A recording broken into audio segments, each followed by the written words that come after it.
Assalamualaikum warahmatullahi wabarakatuh. Kembali lagi di channel Berita Mistis. Untuk kisah kali ini masih melanjutkan dari kisah yang sebelumnya, sebuah kisah dari tulisannya Restu Wiraatmaja. Dan untuk kisahnya yaitu sebuah kisah yang berjudul Singgasana Penuh Santet. Dan sebelum kita masuk ke ceritanya, tekan dulu tombol like video ini dan jangan lupa tekan juga tombol subscribe channel ini. Dan nyalakan juga lonceng notifikasinya agar tidak ketinggalan cerita-cerita lainnya dari channel ini. Dan buat teman-teman yang pengen membaca langsung ceritanya, nanti silahkan saja kunjungi linknya yang nanti akan saya sertakan di kolom deskripsi. Dan seperti apa untuk kelanjutan dari kisah ini? Langsung saja kita masuk ke ceritanya.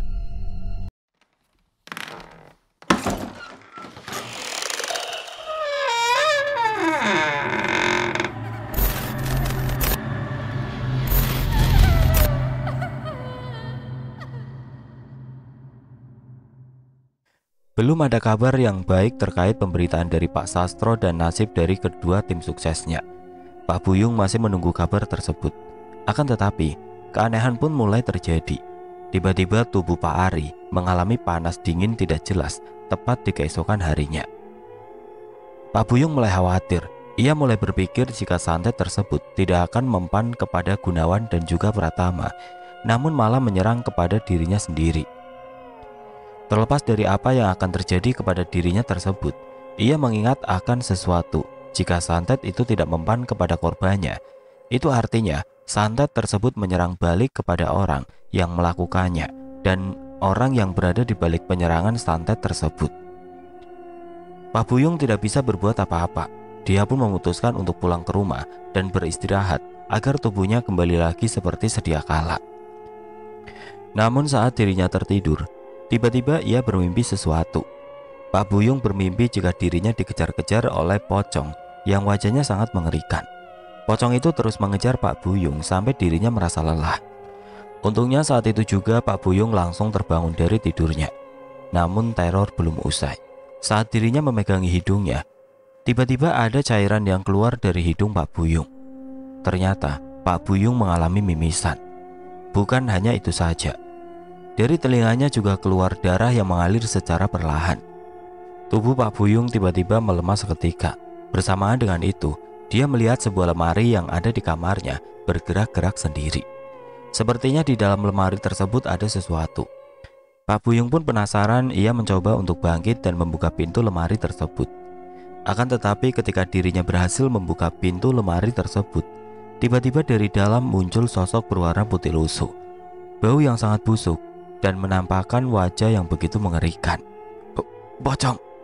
Pocong itu memasang wajah yang penuh amarah. Kehadiran pocong tersebut bukan tanpa alasan.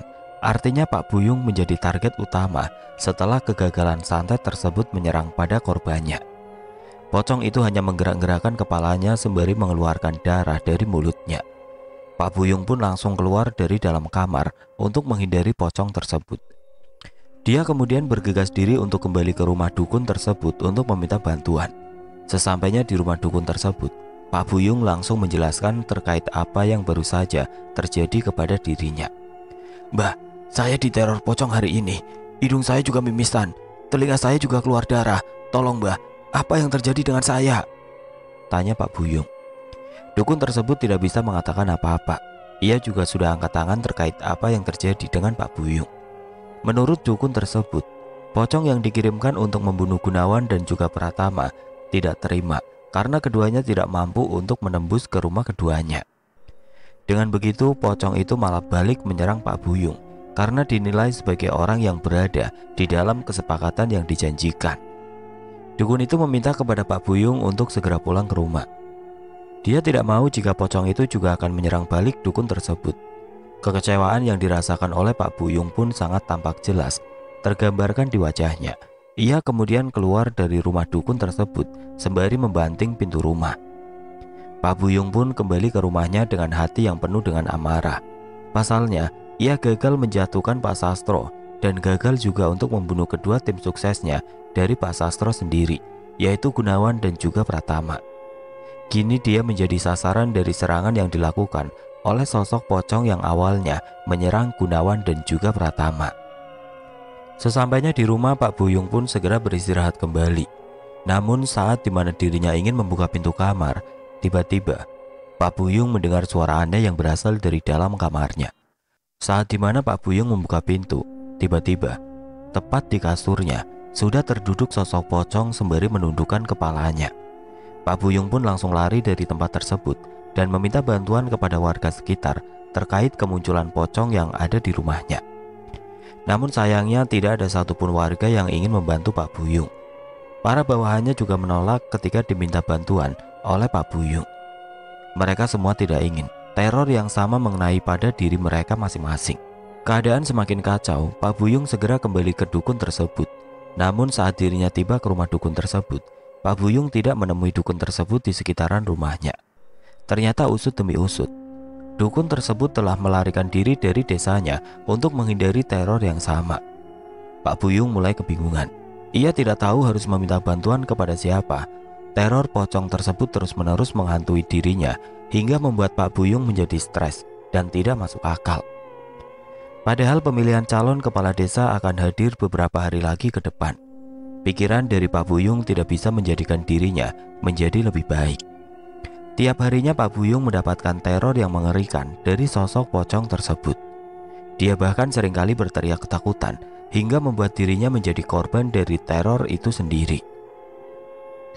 Berita akan keanehan yang terjadi kepada Pak Buyung pun terdengar sampai ke pelosok desa. Para warga sudah mengetahui apa yang dilakukan oleh Pak Buyung sendiri, termasuk akibat tulah dari apa yang ia lakukan sendiri. Tidak ada harapan yang bisa dilakukan oleh para warga sebelum Pak Buyung meminta maaf kepada orang yang disoliminya. Namun Pak Buyung tetaplah orang kaya raya yang sombong. Tidak tahu diri dan merasa dirinya sangat bersahaja di desa tersebut. Dia termakan oleh gengsi untuk meminta maaf kepada orang yang dia serang oleh santetnya sendiri. Pak Buyung bahkan berani bersumpah jika dirinya tidak rela jika Pak Sastro menjadi kepala desa di desa tersebut. Kenaifan yang dilakukan oleh Pak Buyung pun menimbulkan kontradiksi di sebagian warga. Para warga meminta kepada Pak Buyung untuk tidak mencalonkan dirinya sebagai calon kepala desa karena sifat dan karakternya yang tidak sesuai dengan ketetapan dan keinginan dari para warga sekitar. Menimpali dari apa yang diinginkan oleh para warga, Pak Buyung pun semakin tidak bisa diarahkan. Ia terus-menerus menekankan kepada dirinya sendiri bahwa ia akan menjadi kepala desa, walaupun apapun jalannya yang akan ia perbuat. Sampai akhirnya kejadian yang mengerikan itu terjadi. Pak Buyung terkena tulah atau akibat dari apa yang ia lakukan kepada Pak Sastro dan juga 2 orang tim suksesnya. Saat dimana Pak Buyung berada di rumah sendirian, ia diteror lagi oleh sosok yang sama.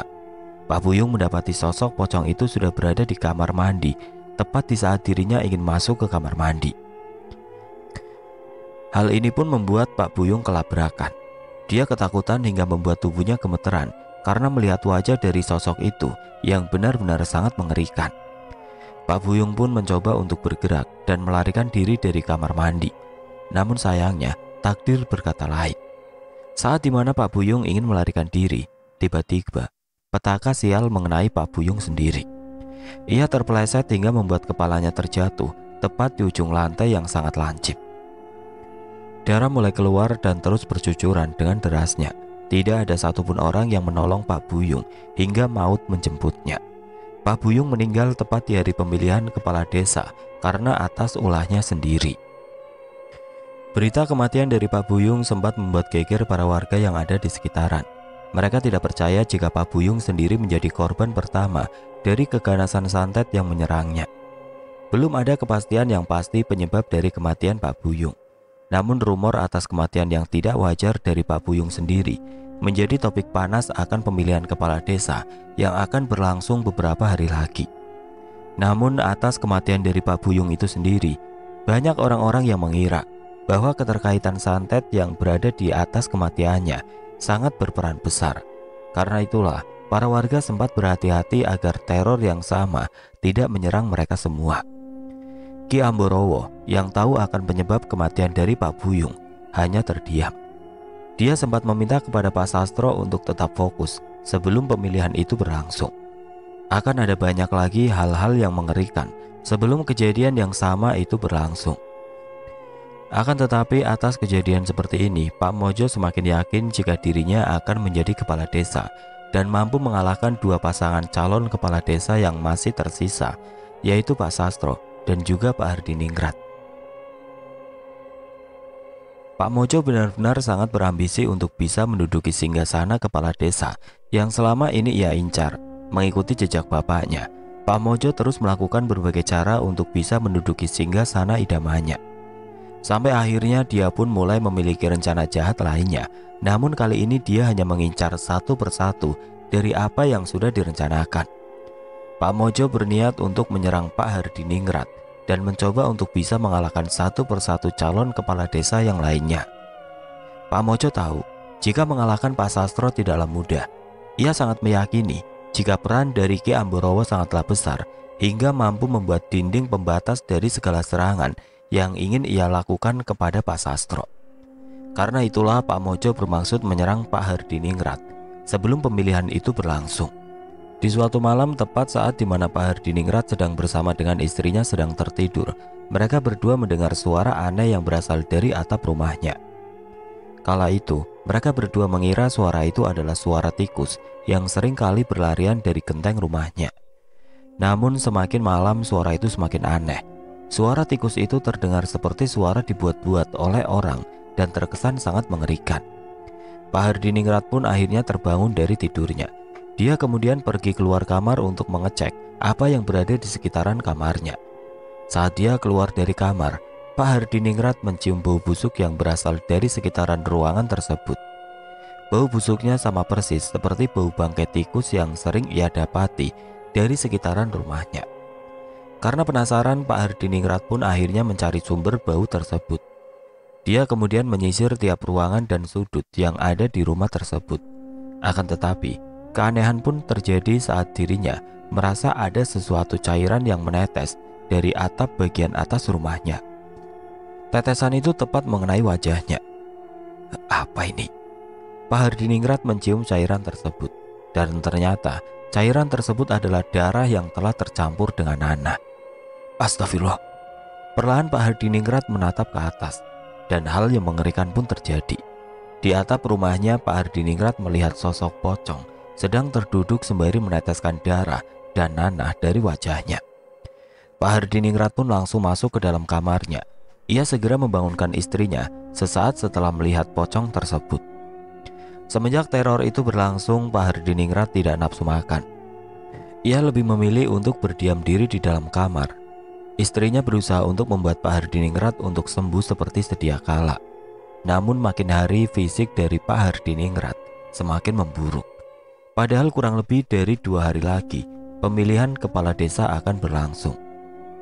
Istri dari Pak Hardiningrat mulai bersedih. Ia pun kemudian meminta bantuan kepada seorang ustadz untuk dicarikan sebuah jalan keluar agar bisa menyelamatkan suaminya. Ustadz tersebut pun membantu seperti apa yang menjadi keinginan dari istri Pak Hardiningrat sendiri. Ia kemudian mencoba untuk mencari tahu siapa pelaku dari pengiriman santet berupa teror gaib ini kepada Pak Hardiningrat. Setelah diterawang secara dalam, ternyata orang yang melakukan penyerangan tersebut adalah salah satu dari calon kepala desa. Ustadz tersebut tidak menyebutkan namanya. Menurutnya, dengan menyebutkan namanya, ustadz tersebut akan mengalami hal yang sangat mengerikan. Istri dari Pak Hardiningrat pun meminta kepada ustadz tersebut untuk dicarikan jalan keluar agar bisa menyelamatkan suaminya. Ustadz tersebut pun meminta kepada istri dan Pak Hardiningrat untuk memagari rumahnya dengan cara mengaji tepat setelah waktu maghrib. Akhirnya solusi dari ustadz tersebut pun dijalankan oleh istri Pak Hardiningrat. Tepat di saat di mana istri dari Pak Hardiningrat ini melakukan perintah yang disesuaikan oleh solusi dari ustadz tersebut, ia kemudian selalu meminta perlindungan kepada Tuhan agar dijauhkan dari mara bahaya yang sedang mengintipnya. Kala itu tepat setelah waktu maghrib, istri dari Pak Hardiningrat sedang mengaji di kamarnya. Ia mengaji sekaligus menjaga suaminya yang sedang sakit. Tepat di saat dirinya mulai mengaji, tiba-tiba suara ketukan pintu depan rumahnya terdengar jelas. Ketukannya membuat hati dari istri Pak Hardiningrat ini merinding ketakutan. Detak jantungnya mulai berdetak tidak beraturan. Pikirannya kacau, mulutnya selalu menyebutkan asma Tuhan. Dia tahu ada sesuatu yang mendatangi rumahnya dengan maksud untuk mencelakai suaminya yang sedang terbaring sakit di kasur. Istri dari Pak Hardiningrat sendiri tetap fokus untuk membaca Al-Quran. Ia tidak mau makhluk pengganggu suaminya itu mampu menguasai pikirannya. Lantunan ayat suci Al-Quran pun terus didengungkan olehnya sampai-sampai seluruh rumah ikut bergetar karena gangguan yang mengerikan tersebut. Namun gangguan itu tidak bertahan lama. Istri dari Pak Hardiningrat ini merasa bersyukur karena suaminya bisa diselamatkan. Akan tetapi baru saja dirinya ingin membalikan tubuhnya ke belakang, tiba-tiba dia mencium bau busuk yang sangat tidak sedap. Baunya seperti mayat manusia yang tercampur dengan amisnya darah dan nanah. "Bu, tolong." Ketika istri dari Pak Hardiningrat ini menghadapkan wajahnya ke belakang, ia terkejut saat melihat sosok pocong sedang menjilati wajah suaminya dan mengeluarkan cairan dari mulutnya. Istri dari Pak Hardiningrat pun berteriak kencang. Ia kemudian pingsan karena tidak sanggup melihat hal yang mengerikan yang terjadi tepat di hadapannya sendiri. Setelah 1 jam istri Pak Hardiningrat siuman, ia terkejut saat melihat banyak warga yang sudah ada di rumahnya. Ia kemudian menanyakan apa yang sudah terjadi dengannya. Tiba-tiba ada salah seorang warga yang mengatakan jika Pak Hardiningrat meninggal dunia setelah dirinya menabrakkan kepalanya ke tembok hingga pecah. Istri dari Pak Hardiningrat pun tidak percaya. Ia kemudian mencari suaminya. Ketika dirinya keluar dari kamar, ia melihat ada bekas darah yang masih basah yang menempel di tembok rumahnya. Sontak saja istri dari Pak Hardiningrat ini pun berteriak histeris. 1 korban lagi sudah berjatuhan. Kini sudah 2 korban yang sudah jatuh tepat sebelum pemilihan kepala desa berlangsung. Sudah 2 korban yang berjatuhan. Ki Amborowo pun segera turun tangan atas masalah ini. Ia tidak mau korban berikutnya akan berjatuhan. Para warga juga menjadi bingung. Pasalnya, 2 orang yang sudah menjadi korban ini termasuk orang-orang yang akan mencalonkan diri sebagai kepala desa. Penyebab dan kemisteriusan dari kematian mereka sangat dirahasiakan. Belum tahu apa yang menjadi penyebab dari kematian 2 korban calon desa tersebut. Akan tetapi, melihat dari kematian aneh yang terjadi kepada Pak Buyung dan juga Pak Hardiningrat, berarti ada pihak lain yang tidak mengizinkan jika salah satu keduanya akan menjadi kepala desa. Tepat saat pemilihan kepala desa berlangsung, para warga dihadapkan oleh 2 pasangan kepala desa yang siap memimpin desa mereka. Ada Pak Sastro dan juga Pak Mojo. Keduanya adalah 2 calon kepala desa yang tersisa. Para warga kemudian memilih salah satu di antara keduanya. Sampai akhirnya setelah semuanya sudah selesai, pemungutan suara pun dilakukan. Di saat pengumuman pemilihan kepala desa, suara dari Pak Sastro meraup 60% dari keseluruhannya. Pak Sastro yang akan dinyatakan menang akhirnya menduduki diri sebagai kepala desa. Namun ternyata kemenangan dari Pak Sastro tidak diterima oleh Pak Mojo. Alasannya karena Pak Sastro main curang dengan memberdayakan seluruh warga menggunakan ilmu santet yang dia dapatkan dari seorang dukun. Berbagai fitnah pun benar-benar terjadi saat itu. Pak Mojo yang masih belum terima akan keputusan jika Pak Sastro pemenangnya. Dia terus mengarahkan berbagai macam cemoohan dan fitnah terhadap Pak Sastro. Namun semuanya sudah menjadi usai. Pak Sastro tetap menjadi orang yang terpilih sebagai kepala desa. Seluruh warga pun meyakini jika Pak Mojo melakukan hal itu karena iri dirinya tidak terpilih menjadi kepala desa. Setelah keributan itu usai, beberapa hari kemudian Pak Sastro pun dilantik menjadi seorang kepala desa. Atmosfer kemenangan terasa saat itu. Pak Sastro bisa menggandeng istri dan anaknya untuk memasuki kantor ruangan kepala desa. Berbagai ucapan selamat pun diarahkan untuk Pak Sastro. Namun tidak ada yang tidak mungkin jika posisi Pak Sastro tidak disukai. Buktinya adalah Pak Mojo, orang yang memang memiliki dendam kesumat kepada Pak Sastro. Karena memang dirinya tidak mau mengalah saat kekalahan sudah menimpanya. Hari demi hari saat dimana Pak Sastro menjalani tugas sebagai kepala desa, dia mendapati banyak laporan terkait keresahan warga yang sering diteror di malam hari dengan suara ketukan tanpa orang yang mengetuknya. Kejadian ini terjadi tepat setelah Pak Sastro menduduki jabatan sebagai kepala desa. Banyak warga yang mengira kejadian ini terjadi karena memang ulah seseorang yang tidak menyukai Pak Sastro sebagai kepala desa. Akhirnya untuk menuntaskan masalah ini, Pak Sastro pun meminta bantuan kepada ustadz dan kiai yang ada di desanya untuk berkumpul menjadi satu. Pak Sastro merencanakan sebuah rencana untuk menghentikan siapa pelaku dari pengetukan pintu yang hari-hari ini kerap meneror banyak warga. Setelah Pak Sastro menyampaikan permasalahan intinya, beberapa kiai dan ustadz di desa itu menyarankan kepada semua warga untuk membaca Al-Quran di setiap ba'da maghrib. Tujuannya adalah mengungkap pelaku dari pengetukan pintu sendiri. Usulan pun diterima. Pak Sastro menyuruh kepada beberapa orang untuk menyampaikan pesan ini kepada seluruh warga yang ada di desanya. Alhasil setelah usulan itu dijalankan oleh para warga yang ada di desa tersebut, pelaku dari teror ketukan pintu pun terungkap.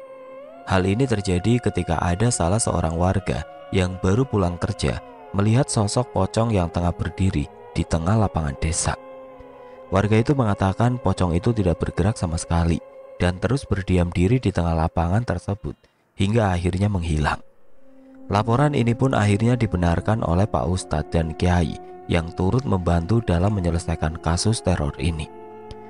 Dan mereka sepakat bahwa teror itu adalah teror kiriman dari seorang warga yang memang tidak menyukai Pak Sastro sebagai kepala desa di desanya. Masih suasana Pak Sastro baru menduduki jabatan barunya sebagai kepala desa. Teror demi teror terus menghantui para warga. Kali ini, para warga melihat dengan jelas sosok Banaspati yang memutar-mutari salah seorang warga yang ternyata dia adalah tim sukses dari Pak Sastro. Banaspati itu muncul tepat setelah azan maghrib berkumandang. Lalu dia memutari rumah itu sebanyak 7 kali hingga diketahui oleh banyak warga. Munculnya Banaspati ini menggemparkan banyak warga. Yang lebih mengerikannya, saat dimana para warga menyaksikan Banaspati itu memasuki rumah salah seorang warga yang dipercaya dulunya sebagai tim sukses dari Pak Sastro. Lalu telah Banaspati itu memasuki rumah warga tersebut, para warga lainnya mendengar suara teriakan yang amat kencang. Lalu tidak lama kemudian, teriakan itu berubah menjadi kesedihan yang sangat mendalam. Orang tersebut akhirnya dinyatakan meninggal dunia ketika mendapatkan serangan Banaspati yang amat mengerikan tersebut. Tubuhnya penuh dengan luka bakar. Bukan hanya itu saja, mulut dari si korban juga selalu terbuka dan matanya yang terbelalak melihat ke arah atas, seperti sedang melihat sesuatu yang ingin membunuhnya di detik-detik kematiannya. Cerita menyakitkan ini akhirnya didengar oleh Pak Sastro. Sudah ada korban yang benar-benar menyerang salah satu orang terdekatnya. Pak Sastro pun mulai memikirkan bagaimana caranya untuk mengungkapkan pelaku dari penyerangan hal ini. Dia pun akhirnya pergi ke rumah gurunya yang ada di Jawa Barat. Namanya adalah Kiai Hamid, seorang kiai yang terkenal akan karomah dan kealimannya. Tujuan Pak Sastro menuju ke rumah Kiai Hamid adalah untuk meminta tolong terkait masalah yang sedang dihadapinya. Setelah dirinya tiba ke rumah Kiai Hamid, ternyata Kiai Hamid sudah mengetahui akan kedatangan dari Pak Sastro sendiri. Kiai Hamid mengatakan jika yang melakukan hal itu adalah orang terdekatnya yang masih dalam bagian keluarganya sendiri. Pak Sastro pun sempat menanyakan siapa pelakunya, namun Kiai Hamid sendiri tidak memberitahu nama pelaku tersebut. Akan tetapi pelaku tersebut akan terkena karmanya akibat melakukan perbuatan itu. Kiai Hamid pun memberikan sebuah amalan kepada Pak Sastro agar dirinya dijauhkan dari serangan santet itu. Amalan itu harus dibaca setiap habis sholat 5 waktu dan tidak boleh putus. Pak Sastro pun menerima amalan yang diberikan oleh Kiai Hamid tersebut. Sampai akhirnya ketika Pak Sastro pun pulang ke rumahnya dan melaksanakan amalan yang diberikan oleh Kiai Hamid itu sendiri.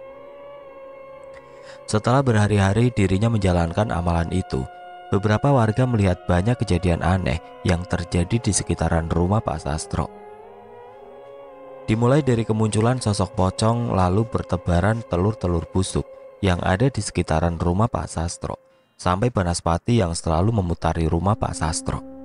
Namun untungnya seluruh serangan tersebut tidak mempan dan tidak mengenai Pak Sastro dan juga keluarganya. Hingga akhirnya saat sudah memasuki 1 minggu Pak Sastro menjalankan amalan tersebut, dia mendapati sebuah kabar bahwa ada sebuah rumah yang terbakar dengan sendirinya tanpa sebab yang jelas.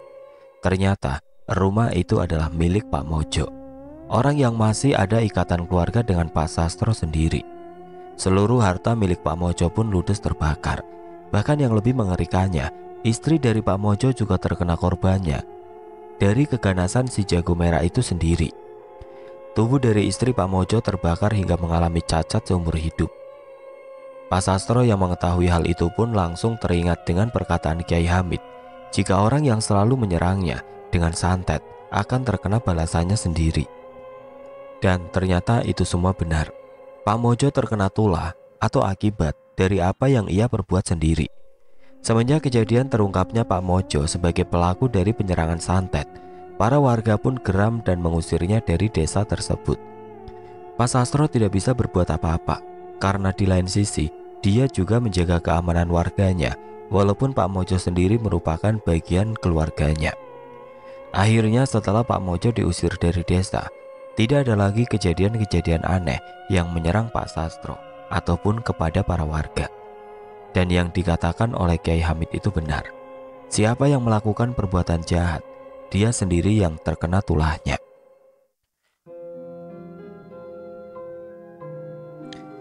Oke teman-teman, sekian untuk kisah kali ini. Semoga dari apa yang sudah saya sampaikan dalam kisah ini dapat dijadikan pembelajaran untuk kita semua. Dan buat teman-teman yang baru bergabung, jangan lupa untuk like, komen, share, serta subscribe channel ini. Dan nantikan kisah-kisah horor berikutnya tetap di channel Berita Mistis.